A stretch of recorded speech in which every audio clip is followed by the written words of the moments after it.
All right, welcome back to another episode of the Startup Junkies podcast. Thank you for tuning in. If you're watching on YouTube, thank you for downloading wherever you get your downloaded podcasts. Share with everybody you know. My name's Caleb. I am a Startup Junkie, and I'm joined by my co-hosts, Jeff Ameriine and Grace Gill. How's it going? We're here in Razorback Land during graduation week. Mm-hmm. And it's Friday. And you can tell. It's Friday, yes. If you walk around the square right now, you can tell all the moms and dads from Texas. It's like an invasion. Here to graduate their kids. Why didn't we build that wall? UT. Why didn't we build that wall in Texarkana? I can't understand why we didn't build that wall. And we're excited to be joined with our guests today, David Baker and Eric Hinson, CEO and COO and co-founders of Parable. And Parable is preserving family legacies, and that's all I'll say because I'll let y'all tell us the story. Yeah. Tell us the parable. Let's start with Eric. Yeah, It's kind of a nexus. Man, long story short, I'll try to keep it short, is, I've been running my business, Explainify, for 10 years. It's an animated marketing video company. Reached kind of that 9-year mark. I was seeing, hey, 10 years is kind of the writing on the wall. Like it's coming, and just started to, I wouldn't say kind of like fall out of love with it, but just, 10 years of doing something, you start to kind of, wonder what's next, right? Mm-hmm. And I always felt like I should be a serial entrepreneur. I wanted to do more things. And so I was just kind of feeling that burn. And I was also at the time bringing in a leadership team, bringing in an operations person, and started to feel a little bit of an identity crisis, to be honest. Really struggling with what's my purpose here? What, somebody here is better than me. More. Everybody there was better than me, honestly. And that's a sign of good leadership, by the way. It is. And that was my intention. That's what I wanted to do. But it hit me more, I think, more real than I thought it would. And so I was just kind of going through a bit of a struggle. We just had our third baby. And so it was kind of an intense period for us as well. Oh, and a pandemic was going on. Mm-hmm. 2020 was kind of happening. Wait, what? No, and yeah, you heard about that? And so all this was just kind of converging, and it was just sort of a little bit of a mental health wake up for me. It was kind of a shake up. And so my business is running without me. I'm not needed. I'm not important. And, I'm having a crazy baby time. My wife's going through recovery and all this. And so just sort of hit me really hard, and was kind of struggling with what's next. And went through this season of panic attacks and just kind of fear about, hey, maybe I'm irrelevant. Maybe I'm not. I don't know what's next, And I was searching for what's next, and I kept trying things. I kept trying things with friends or whatever, and I just didn't really, it didn't make sense. It didn't work out. There was an e-commerce business and a few other things that I had kind of tinkered with, and nothing was working out. And so I was like, oh man, maybe I'm washed up or something, not to be too much of a downer. But during that time, it was a real time of discovery, self-discovery, a big inner journey for me, and kind of was reading through some books, and I came across this book by a guy named Lee Brower, and it was actually a book around like wealth planning and true wealth as a concept that he shares. And the concept is basically, everybody, especially the wealthy people, really look at wealth as, finances. It's money. But wealth and true wealth in his concept is much more important than money. It's the learnings, it's the experience over the years, it's the contribution to the world. It's all these other things that you would rather give to your kids and pass down versus money. Because in the end, if you have all these things, if you have the spirituality and the moral values and all the things that are important to the family and to you, your kids will be better off and they can make their money. Sure. And that really hit me really hard. And there was a story, just talking a couple of different stories, just talking about kind of the importance of that and people uncovering those things. And so I was, reading that. And at the same time, my dad was going through some major health problems. He had just turned 70, forced into retirement, and had a lot of major health problems, going to surgeries and things in Tulsa. And I would go over there and help him. And so there was just a lot going on in my head, a lot of mental space taken up. And so I was like, I need to sit down and interview my dad. I need to make sure, if he were to pass away, what does he have that I don't know, And so I sat him down for 2 hours, and mind you, I don't really have an amazing relationship with my dad. He was working a lot when I was a kid, and so I just never really got to know, too much. He's he doesn't talk a lot. He's kind of a really inner person. He's a great guy, and I love him to death. But we haven't had a lot of deep, long conversations. And so I sat him down with my iPhone in his garage with his classic cars behind him. His babies, his passion, and it was surprising that he did it in the first place. But I sat him down, talked to him, and learned so many crazy things that I had no idea, and I think he had probably forgotten about too. I learned about an uncle that was in Vietnam and had jumped on a grenade to save someone else's life. And this was like a role model for my dad. He was more important than his own dad, and I had never heard anything about this. He'd never mentioned this.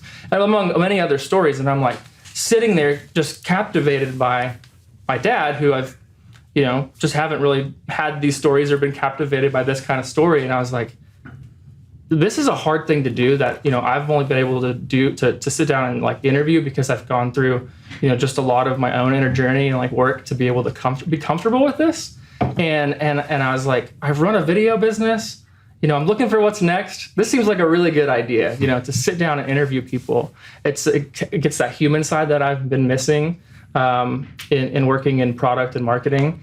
And I just saw the power of it. Yeah. And it was just an amazing experience for both of us, for me and him, and now for my family and for future generations that now have that content.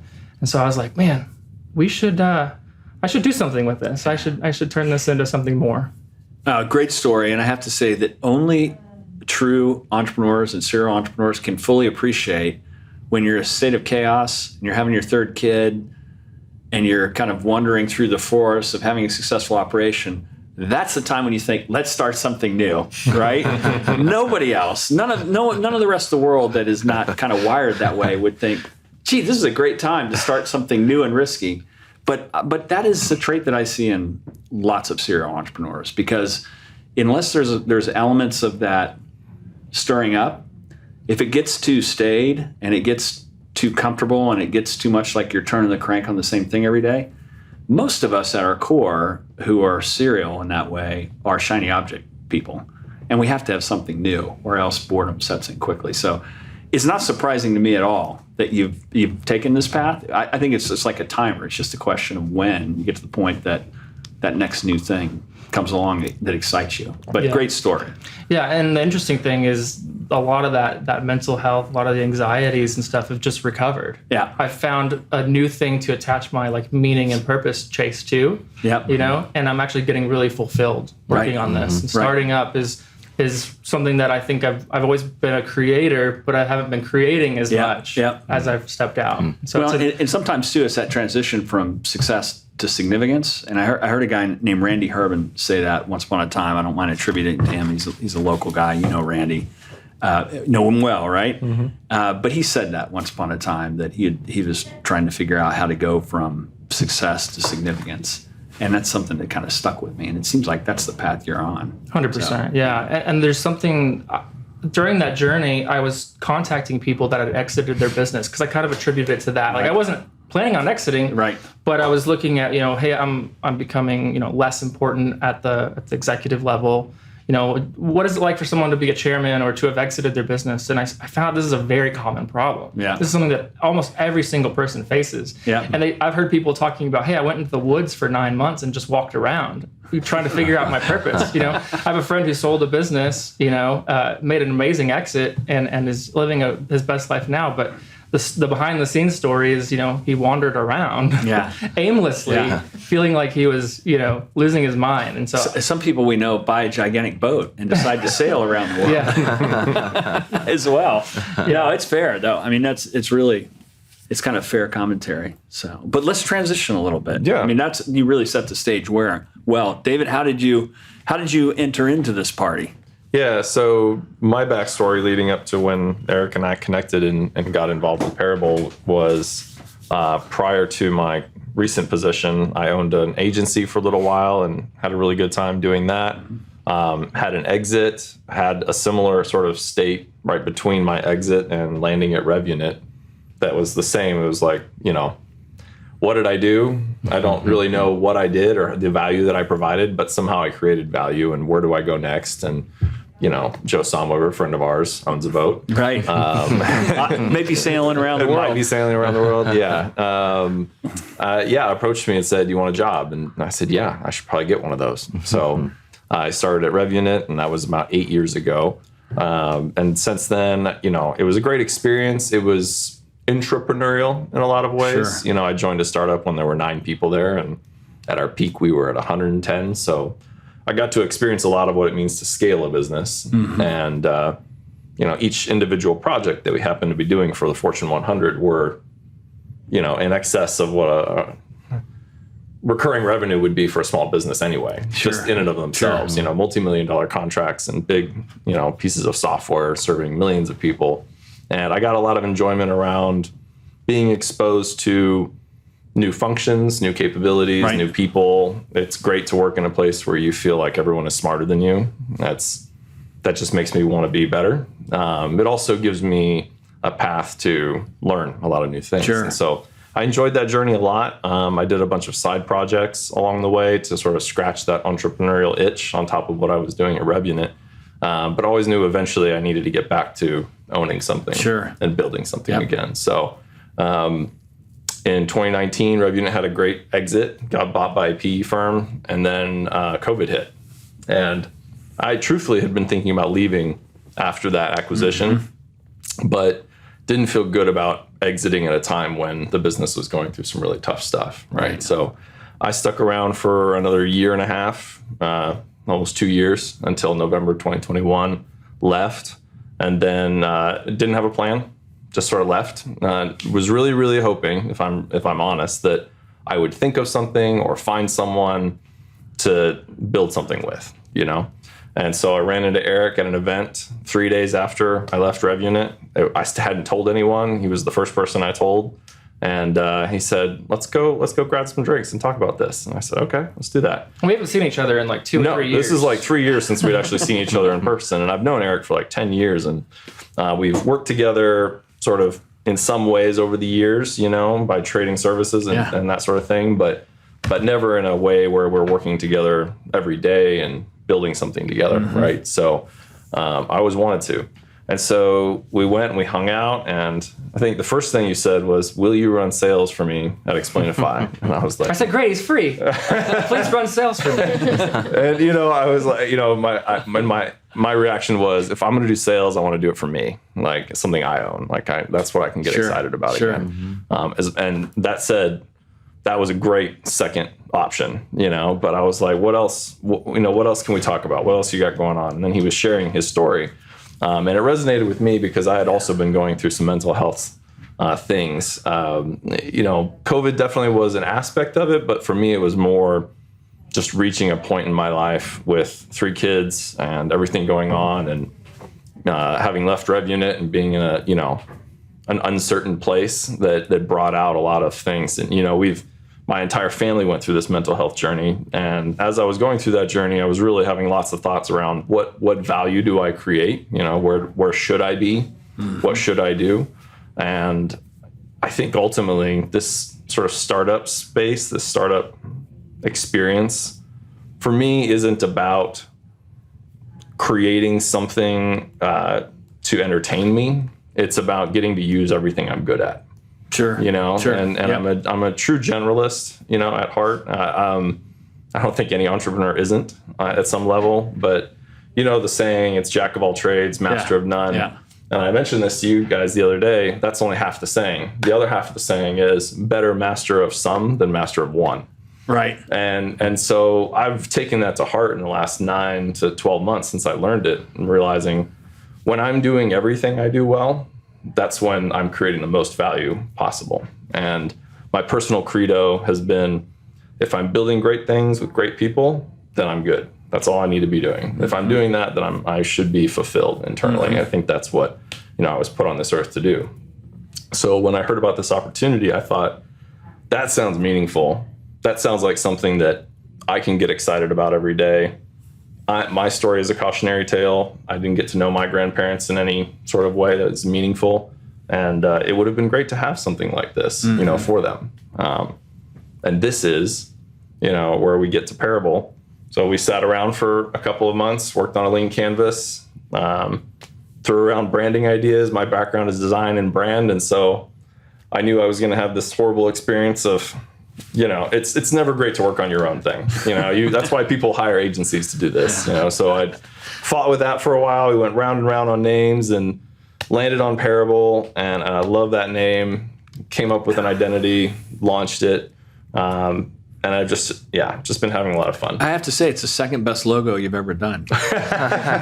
with the best being the Startup Junkie. Startup Junkie, yeah. I've always really enjoyed identity work. The truth about brand is that it isn't very subjective to the people that run the business. Sure. I've seen businesses with terrible identities do extremely well. And, businesses with great identities do horribly. So it really is subjective, and it depends on what it's backed by, right? A balance of steak and sizzle. Mm-hmm. And if you got both, you're more to the good. Yeah. So, Parable exists to turn stories into legacies. That's essentially how we, describe ourselves as a business. And our first product that we're putting out there in the world is this documentary that we want to make for families. Mm-hmm. And when I say families, I mean usually that centers around a parent or a grandparent that has a story to tell, that through the telling of that story, your place in that story creates context for you, right? Mm-hmm. And every now and then I'll hear a story that my parents tell that I've never heard before, and it just makes me wonder how many are there that I don't know. And the answer is a lot. Yeah. And so what we're trying to offer to folks isn't an opportunity to capture the things you know. That's one thing, but it's the things you don't know. Yeah. And I think those are the things that need to be said. Those are the things that need to be heard, ultimately. And so when you take that approach, you're coming from a journalism background, and how you kind of, knowing how you frame kind of questions to get them to that point, how are y'all approaching it from that standpoint? Like, without knowing what those stories are that need to be told, how are you getting past that layer of the onion? It's investigative, right? Yeah. It's having a certain number of questions and sort of ways of digging into parts of their history that starts to surface certain topics. And then we follow those threads until we understand the shape of their story. And that's, we don't just sit down and do the 3-hour interview, we do the pre-interviews. And that's really important for us to get a sense for where do they want to focus, where are there blind spots they're not aware of.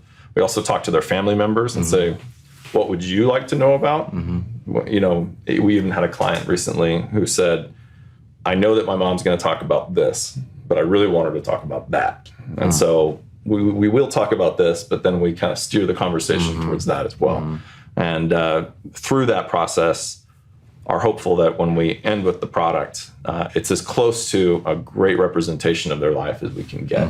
And so we give them that 3-hour interview, all of that content, but we also take the time to cut that down into a documentary. And when I say documentary, I mean full on Ken Burns, photos, videos, music, stock footage.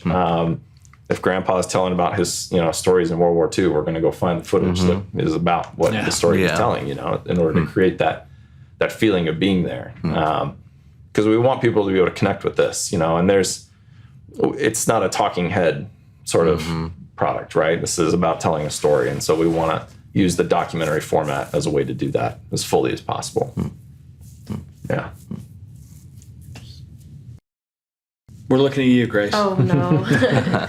So do you feel like the product is more valuable to the people that are telling the story or to the people hearing it? Like who are you trying to capture to, get involved in this? Is it the kids who are trying to find out about their past? Because there's a lot of stuff out there about that, trying to, even just stuff like ancestry and whatever, just trying to figure out or is it the older generations that are like trying to kind of look back on their life and find that value that they've already lived. Right. When we started, we honestly thought this would be probably half and half. Half of the people that would work with us would be the folks who want to tell their story, and the other half would be individuals who have parents or grandparents whose stories they want told. What we've discovered is the vast majority of it is kids or grandkids gifting this to their parents or grandparents.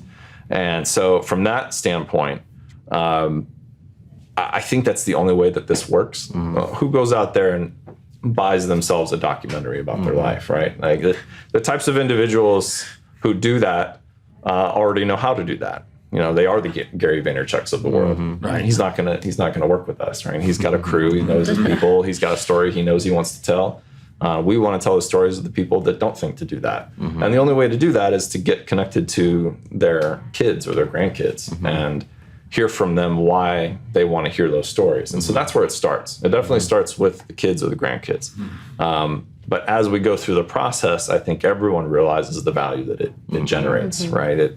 The individual who's being interviewed gets a chance to tell their story in a way that no one has ever engaged with them. And no one's ever engaged in that way, right? In a long and they haven't discussion. either. I mean, they haven't thought about their story in a chronological way. Yeah. And so it's very cathartic for them to go through that process and to be like, wow, I forgot all about, Wayne as a child, when we were hanging out on that fishing boat and, and it's like John's story. Yeah. Where have I come from? It's always, people always say like, you should look forward to the goal, but nobody ever thinks to look back to where you've come from. And that's the better way to measure success is how far have you come? Yeah. Yeah, it's exactly right. I think it's hard to sell a product to that individual because they feel humble and they don't want to be the center of attention. And but the truth is, every politician will want this, and it'll be an easy sell. Right, exactly. And it'll be awful to interview because 90% of what they tell you will be a lie. It's very practiced, right? Yeah, exactly. Yeah, the content we're after is the content that you'll never hear because it's only something that you can get when you have that family connection. Yeah, absolutely. The pep-alls and the memos and the I was just reflecting on that a little bit because I 10 years ago, maybe a little less than, tried to do that with my dad. I captured some of it. I mean, he was a 3-war veteran, grew up on a farm. I mean, Dust Bowl and all that.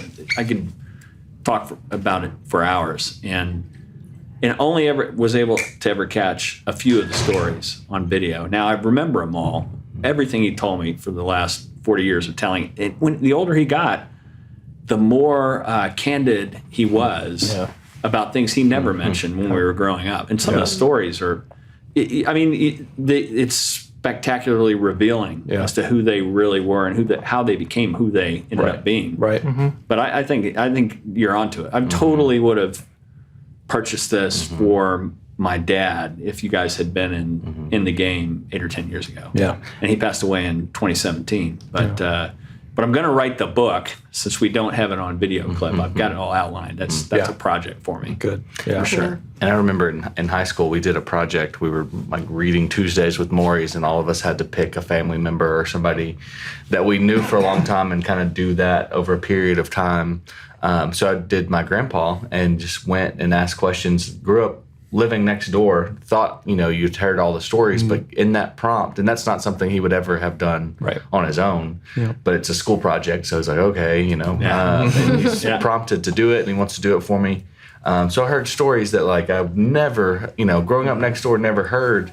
And actually, I was recording the conversations and something happened to the recorder. I like accidentally deleted the files or whatever. And so I had to go back and do it all over again. And heard completely different stories, we didn't even visit the other topics that we had touched on just because that opportunity to kind of really open up. I think it's incredibly valuable to have something like that. Yes. The Arkansas Inc. podcast provides an in-depth look at the latest industry trends in Arkansas from decision makers, business leaders, and executives. The Arkansas Inc. podcast has focused on a range of business and economic development topics, including small business and entrepreneurship, international business, fintech, workforce development, and community development. Each episode, which are about 30 minutes long, features business leaders and subject matter experts in conversation with knowledgeable members of the AEDC team. Recent guests have included Governor Asa Hutchinson, UAMS Chancellor Dr. Cam Patterson, Conductor Managing Director Dr. Jeff Standridge, and representatives from companies including Amazon, Walmart, IBM, Ozark Integrated Circuits, and more. The goal of the podcast is to help provide more information about Arkansas and its strong business environment to help business owners and executives make the decision to move to or expand in Arkansas. The Arkansas Inc. podcast is available on Apple Podcasts, Spotify, Stitcher, and other podcast apps. Just search for Arkansas Inc. To learn more or subscribe to Arkansas Inc. podcast, visit arkansasedc.com/podcast. Our first client, John, gave us a testimonial, and his words, not ours. I've been walking on air ever since I did this. I didn't realize all of the people, all of the events, all of the moments that have sort of coalesced into what is my life, and how thankful I am for it and what's happened and transpired. And I think that's really beautiful. Like, it's to give him a chance to say that. And he was one of those individuals that bought it for himself. So not our normal path to getting to one of these stories. And Eric convinced him. He said, "I'm not done.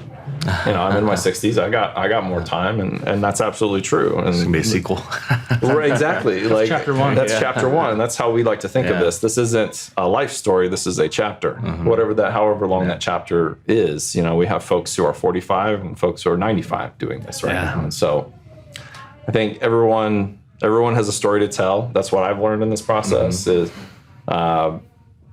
I'll even have the kids or the grandkids on the phone say, I'm not sure if it's worth sharing, but it's important to us, and as they start sharing it, I say to them, no, that's actually super interesting, that your dad, worked on the Saturn V. Like I have questions for your dad. I want to chat with them. So I think it's easy for the individual and the family to downplay the importance of this because they think they know, like you said, like I know Grandpa, I know his stories, and I'm just becoming more and more aware of the fact that there's so much we don't talk about, especially at times when talking about it wouldn't be helpful and it's not the right time. Yeah, sure. Right? But you've got to let that go at some point. You need to have some sort of release and cathartic experience of sharing what your life experience has been with people at some point in your life. And so the service that we provide, the product that we provide, is a lot more than just capturing the stories. It's giving everyone a chance to connect in a way that they haven't ever really connected before. And to Eric's point, it can be awkward interviewing your own family members. Sure. And so we're able to go deeper and ask certain things that they might not feel comfortable sharing normally. And we ask them questions like, what do you want your kids to know? And that's a very open-ended question, but it starts to spark a lot of thoughts on, well, they need to know I love them. They need to know the things that I care about, my values, that sort of thing. And this isn't about someone dictating sort of a vision for their family in the future necessarily. It's our focus truly is the story. The family will draw from the story the message they need to hear by watching it. Everyone's going to have a completely different reaction to that content because of their experience with that loved one. And do you find that it's with the ones you've done so far, it's kind of like a family member, a grandchild, child that said, okay, this person, or as you take that approach, documentary style approach, are you talking to like grandpa and parents and getting their perspective? What's that look like? Or is it just kind of usually one individual? Yeah. We sell a product that is a 3-hour interview and a 45-minute documentary. How we use that time, we're being very flexible with. And so we will talk to kids, we will talk to the grandparents, we'll talk to the grandparents' siblings if they need to. We've had folks who are doing this project because their parent has dementia and they want to record things while they still can. And they ask us, will it even work? And we say, well, is there someone that can sit with them to help tell that story? Verify the story. Verify the story. There's always a way for us to get that. And it doesn't get better over time in that situation. So it's best to do it while we can, right? And, but it's difficult building out a pitch deck for fundraising for something like this because who's your target market? Well, everyone. Everyone has a parent with or a story, and that no investor ever wants to hear that. But it's true. Every family has an individual in their family or a couple of individuals in their family for whom their experience with them has been incredibly meaningful, and they want to keep that. I would bet there's extremely high correlation between people that have spent the time to go deep at Ancestry.com or 23andMe, have researched their genealogy. I suspect and I don't know this is just speculation, but I bet there's a high correlation there. Those people that are willing to take the time to do that, interested in their history and their background, will be interested in knowing more about the stories from their parents and their grandparents. It's true. That's absolutely true. I think that what we found in the market, there are hundreds and hundreds of DIY tools, platforms, SaaS services you can purchase, subscriptions you can buy. At the core of all of those is a fair amount, if not a large amount of effort on behalf of the subject or the family to get it done. For sure. And that is a huge barrier to entry. Agreed. So what we're hoping to do is turn this in, buck that trend a little bit and say, we're not going to put the work on the family. We're going to find a way to do that work for them so that if they're uncomfortable, if they don't have the skills, if they don't have the time, that they don't miss out on getting to hear this story. Right. And I think there's a lot more folks that are thinking about it, but haven't dug into it. I'm one of those individuals that I signed up for an Ancestry.com, membership and never ended up using it for anything. I didn't have time. It's just a lot of effort to dig in. It takes time to do all that work, and I think there are absolutely places for those services. They need to exist and they need to be out there in the world. We're hoping to be, if you do nothing else, do this, because it's going to be the lowest amount of effort on your family, the lowest amount of effort on the person that we're interviewing or the couple or whoever. And it's going to be end to end taken care of. You don't have to worry about it. Well, the thing that's so interesting about that, and I can't remember, it may have been my father-in-law that said after you go 2 generations, there's no real knowledge of who those people were. Yeah. So I think about my own great-grandfather. I've seen the pictures and I knew him reputationally. I met him once and he died when he was 96, but I was small when he passed away. Exactly. And only thing I knew of him were the stories that my dad told me about him, and those were kind of limited, Right. Because that Only was the ones he remembered. That was his grandfather. So you now with this, you have the ability to have a real memory, a registry of who those people were, and not just like a video clip here or there, but them telling their story. That's something that's kind of could be everlasting in a way. It is. Which is different, way different, and maybe.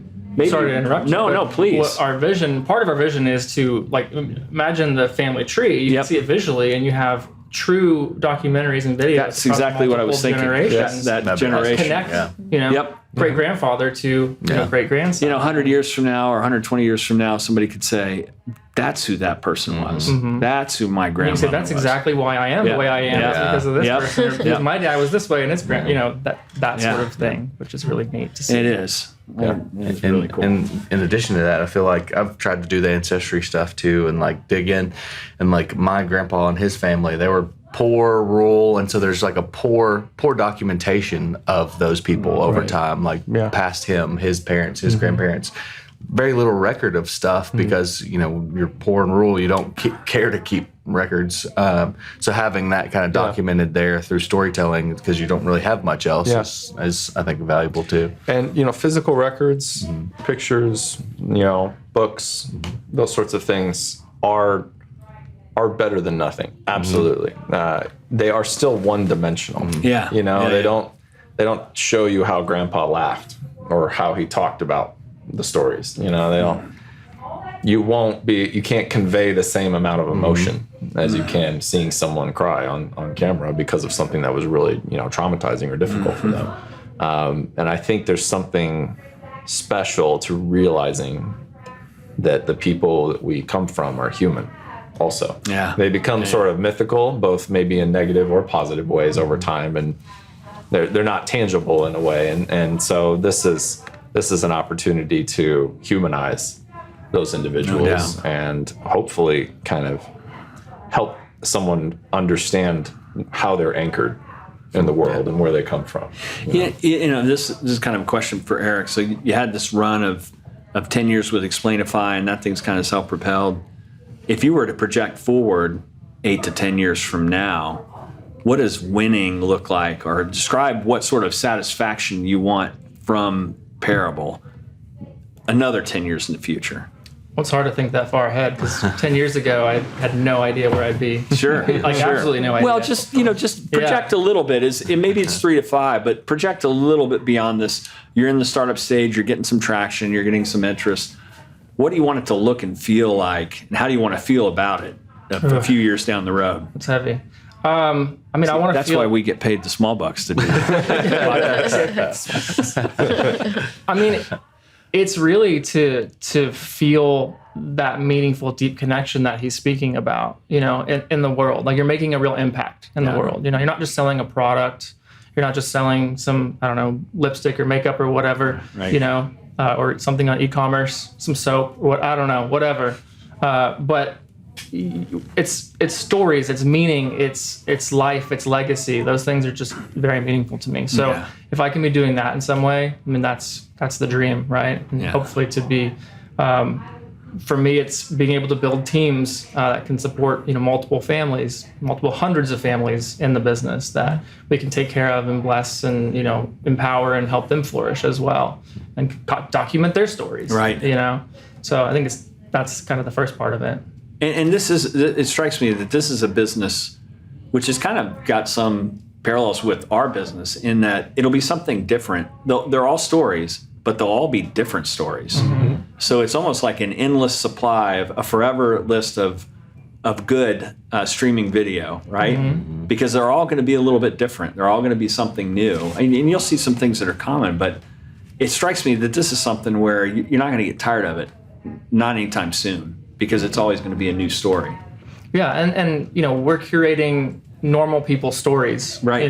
We're not curating the Donald Trumps or whatever of the world that you see in the documentaries. Sure. So imagine a streaming service. We've talked a little bit about this, but imagine a streaming service of wisdom and experience and life lessons from a person on just an individual level, but even at a corporate level. There's a lot of different paths we can go down. But for sure. Yeah, very cool.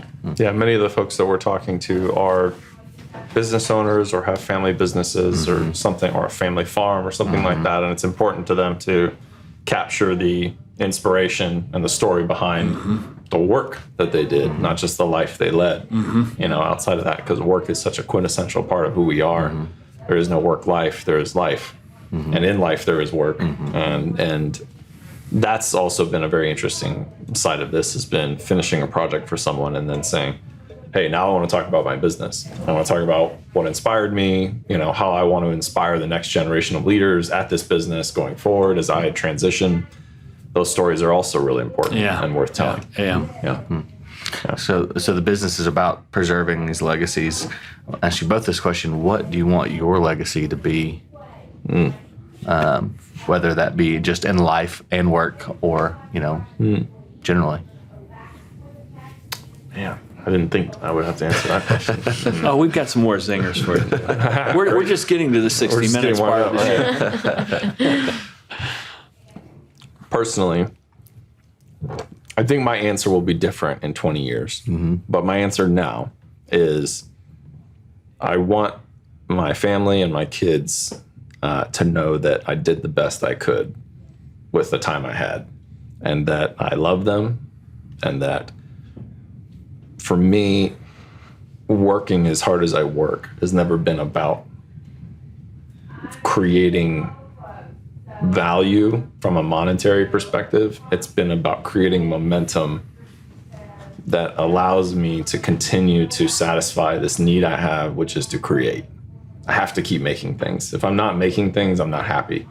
And so one of the best ways to be able to have the time to make things is to build capital and opportunity and momentum and relationships and all the things that come with that. And so that's why I pour so much of my energy into that, and why it overlaps so well with the business, the starting of businesses, is that business is a proxy for individuals fulfilling something that they personally have always wanted to do. And so for me, this is a thing I want to do with Eric. It's something I think everyone should have an opportunity to have. There are dozens of those things in my brain that I want to get to and keep doing. And so, when I, at the end, I hope that the net of my life is creating as much opportunity for my family and for others to have an experience where they get to do something that's really meaningful for them. Well, it's hard to top that. Look, I'm 35. I mean, I'm not 75, having done my career and like ready to retire and starting to think about that significance on a deep level. I mean, I definitely am still thinking about success, and I'm still chasing that, and I'm teetering into the significant space. But for me, I mean, the simple piece is to love my wife well through it all, to love my kids well, for my kids and grandkids to know, that they mean everything to me, and kind of like he said, like why I did the things I did, and hopefully we can make a bigger impact, not just in my family, but outside into the world, and other people have that kind of feeling and gratefulness in the world as well. That's great. And I tell you, one of the things you said is exceedingly important. As an entrepreneur, it's easy to put the blinders on and be locked in and to forget about all those other things. And those other things oftentimes are the whole reason why you're doing it to begin with. And I can tell you personally, there are spots in my career where I don't remember not just individual events, but years of my kids, particularly the older two, their young lives, because I was so locked in on doing startups and building ventures. And if I have any regrets at all, those would be some of them, that I didn't take a better view of why was I doing it all and what was really important. So they still like me. I mean, most of them. 3 of them, but most of them do. Catharsis isn't the act of everyone agreeing everything went well.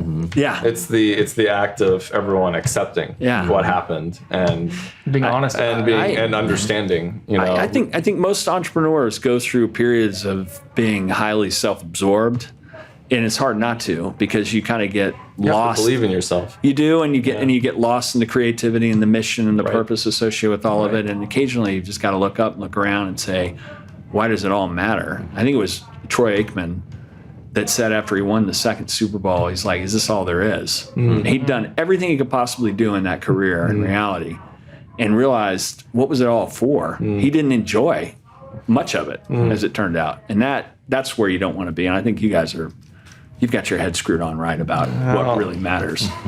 It's one of those things where I'm not trying to avoid mistakes. I'm trying to accept who I am and work through those mistakes as they happen, because they will. There's no, I can't tell you that I won't go through a season of life again where I'm self-absorbed and into it and made a mistake of missing out on things. That might happen. Right. What I can do is try to be a little bit better every day. Yeah, that's right. Apply the learnings over time and be open about what I'm struggling with and what's hard, because I think there's a lot more individuals out there going through what you're going through than you realize. And when you start to talk about it, like my mental health stuff, when Eric sat down and started talking about it, I was like, oh my gosh, let's talk about this. I've got a lot to talk about. And sharing my experience with other people very openly, since I've learned a lot of things, has become eye-opening for me. They say, oh, my sister or my brother, or I dealt with this or that. And I'm thinking, people should talk about this more. Why is this such a taboo thing to talk about? And I think it's because it feels like weakness. It's not weakness. It's actually the fullness of who you are being put on display. And that actually takes way more courage than hiding it. It does. There's no question. Yeah. And so that's sort of the mindset I've taken in the last year, has been to be extremely open about who I am, what I'm going through, so that, because there might be someone else that doesn't realize there are people who are experiencing that. And if I can be an example for them to be open and honest about it, and I want to be that. Very good. Yeah. Everybody looking at me. We're looking at that end of the table. Next question. I'm just trying to not occupy all the airtime. Is it time for the plane landing question? Or? Sure. I think that's a good way to land the plane. On the flip side of this, to ask about legacy and looking forward, now it's time to look backwards, like y'all prompt people to do. If you were able to go back in time and visit with your younger self, whether that be 10 years ago or even further, and you had the opportunity, knowing what you know now, to give advice to your younger self, what might that advice be?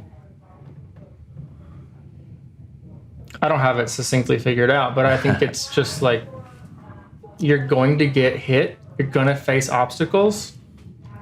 It's just a small little blip on the massive radar. Like it's part of it. Don't be so caught up in it. Don't be so anxious about it. Don't let it control you and take over don't let it be something that you take home and, take out on your wife or your kids or whatever. It's just let it happen. It's going to happen. Observe it, be aware of it, be grateful even for it, and learn from it.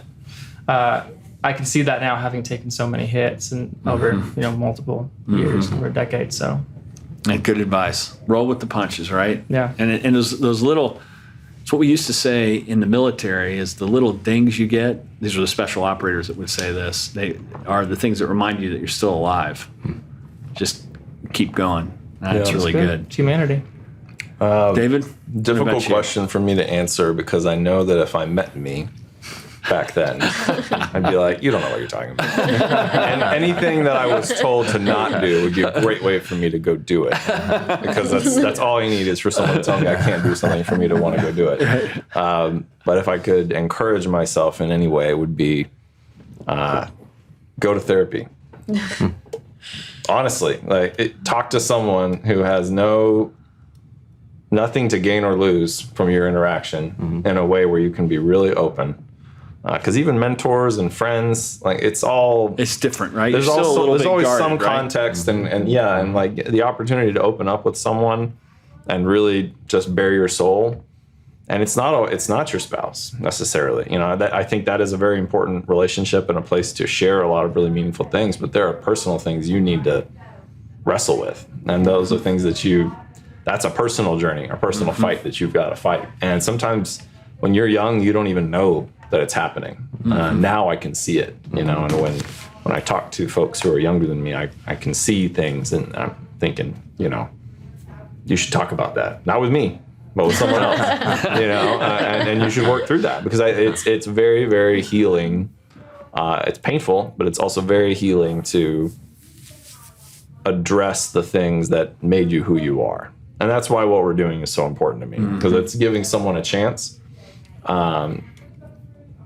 to say the things that they may have never said before, right? And talk about it. And it is therapeutic, in a lot of ways. When we talk about the future of Parable, I think that if we need to do millions of these, which we do, we need to reach millions of people. The only way for us to do that is to go virtual and do these interviews virtually eventually.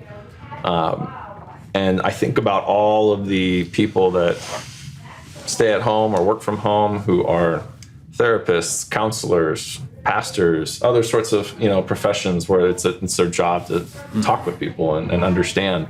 And I think about ways to give them an opportunity to connect and create value and hear stories from people. And I think that's a gig economy opportunity for us to put them in a place where they can talk to folks who are needing to bare their soul. And so for me, it is about stories, but it's about telling the story changes you. It changes the people that hear it. So the more we can do that, the more you as an individual get a chance to tell your story, the more you realize what you've allowed to evolve, right? What you need to take responsibility for, what you need to take credit for.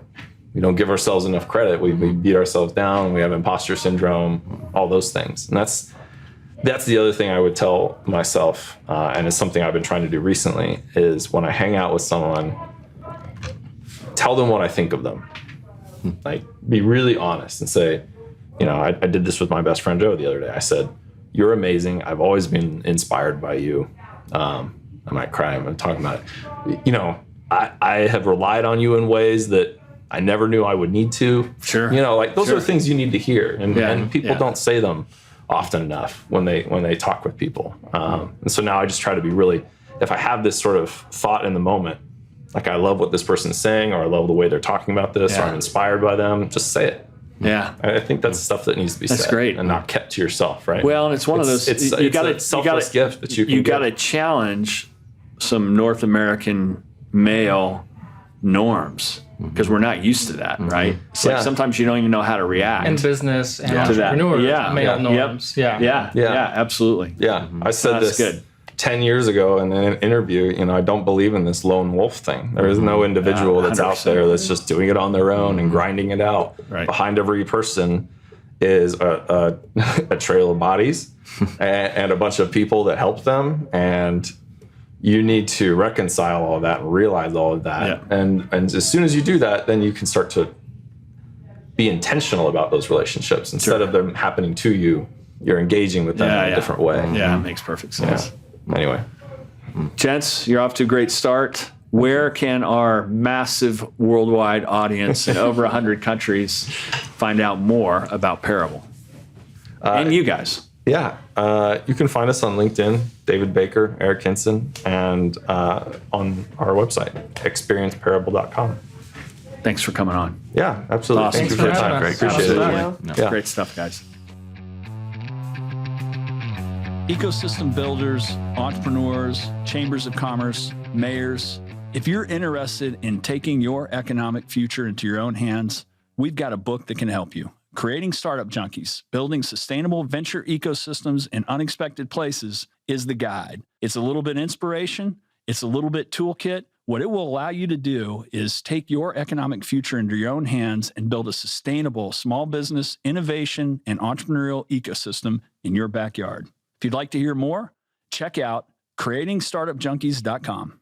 The Startup Junkie podcast reaches over 100 countries and has had over 100,000 downloads. If you're interested in reaching some of the most motivated and engaged innovators and entrepreneurs on a worldwide basis, give us a shout.